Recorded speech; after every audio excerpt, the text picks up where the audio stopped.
Hello, and welcome to episode 2 of the series God Reveals Through His Servants. This episode is entitled Approaching Daniel 11, Why Foundations Matter. In the previous episode, we established an important principle. Biblical prophecy cannot be verified as truth with absolute certainty before fulfillment, but it can be evaluated by examining patterns in prophecies that have already been fulfilled. With that foundation in place, we now turn our attention to the prophecy that will occupy most of this series, Daniel chapter 11. However, before we begin, an important clarification is necessary. Why Daniel 11 cannot be studied in isolation. At first glance, Daniel 11 appears different from many other prophetic chapters in Scripture. Unlike Daniel 2, Daniel 7, or Revelation, Daniel 11 is largely presented in plain historical language. It speaks of kings, successions, conflicts, alliances, and political shifts without relying heavily on symbolic imagery. No dragons, no beasts or crowns and horns, no statues or anything of the kind. Basically, you can say no typology, just narrative. Because of this, some assume Daniel 11 can be approached directly without preparation. That assumption is a mistake. To illustrate this, let me give a brief example. Daniel 2 presents a sequence of world empires using symbolic imagery. A statue composed of different metals, a head of gold, and the prophecy identifies it as Babylon. You, O great king, are that head of gold.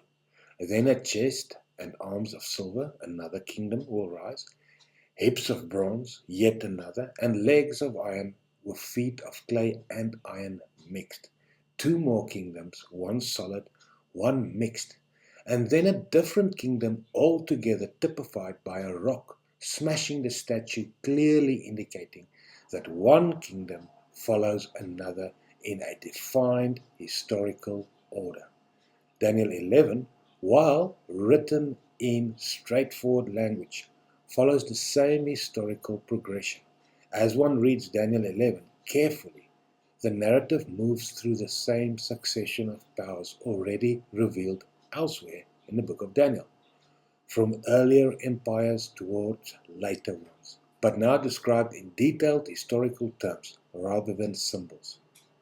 In other words, Daniel 11 does not contradict Daniel 2.